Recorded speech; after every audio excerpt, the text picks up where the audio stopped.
Welcome back here to Tommy Boxing, and today we got to talk about Zuffa Boxing's debut. And speaking of debut, I did want to let you guys know I am making my influencer boxing debut February 21st as the co-main event on Burning Blood, ran by Bloodline Mafia and Blaze Promotions, and I'm going against Demarius Johnson. It's going to be fireworks. It's going to be exciting. You're going to see nothing but war between us two, and it's going to be live on YouTube on the Bloodline Mafia channel. So do me a favor, go ahead and head over there, subscribe, click the notification bell so you guys know when we are live February 21st. I'll go ahead and leave the link down below.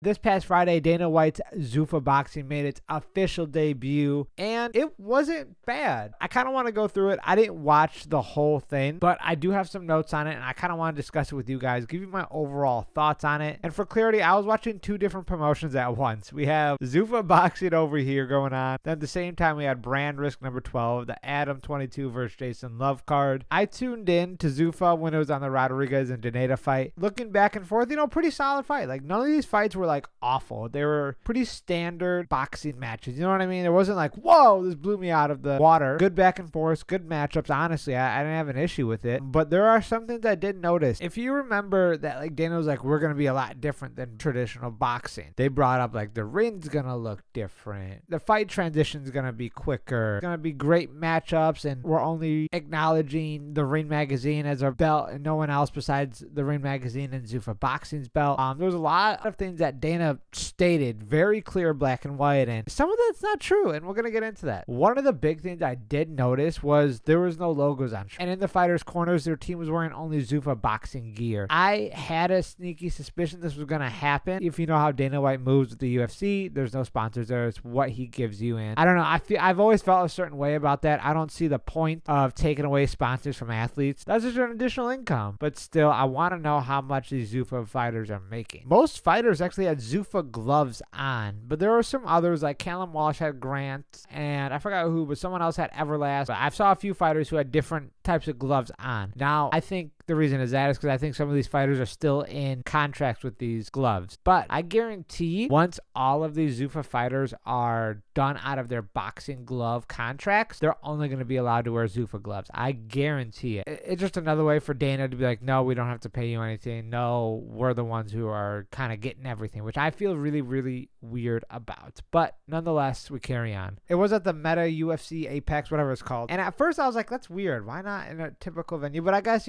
by the looks of this, it wasn't like a massive card. You can't put this in a stadium. It wasn't going to sell out. And I think it's actually smarter. I think they just wanted to get their debut out faster. So they had a pretty solid card. The venue was like a few hundred people, and you can fill that up. And people who are diehard boxing fans or just want to see a Zuffa debut, I think it was a perfect venue, honestly. And they did say they're going to make the ring like super different. It was exactly the same. This is what I figured too. I know they weren't just talking about the ring, they were talking about the production. The production was the same. Netflix had the same setup with like the outside like LED. The Ring Magazine has the same setup on their events. So it's not like, whoa, this is so crazy. It's so cool.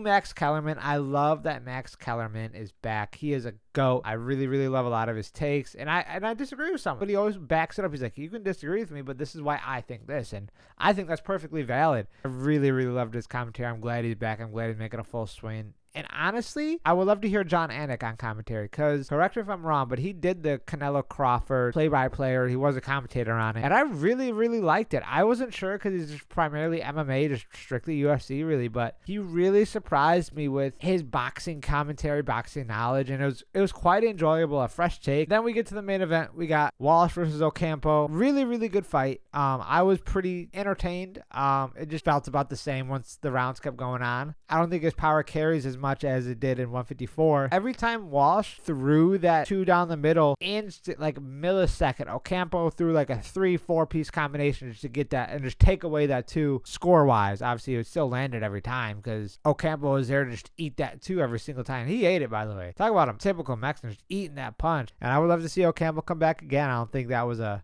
bad performance. He could have done better for the win, but that's the fight game. That's how it goes. And I will say that round 6 knockdown, it is technically technically a knockdown, but at the same time, it wasn't like he got rocked. It was Ocampo overthrew and Walsh was off balance. So like it was a perfect storm where Ocampo threw that hook. He was pulling it back to his face and like it pushed Walsh down and he was off balance. So it was technically a knockdown, but I mean, I really wouldn't count. I would say it was a slip, but I mean, it didn't really change much on the cards. It was a clean sweep from Walsh, but it is what it is. And if you guys weren't watching live, Nate Diaz was in the building. He was there at the Zuffa Boxing debut, and I think that's pretty interesting because I was under the impression him and Dana were not buddy-buddy. But now that he's in the crowd and it's a Zuffa Boxing debut and they made a point to show him on camera, maybe it was intentional and maybe we'll see Nate Diaz box on Zuffa?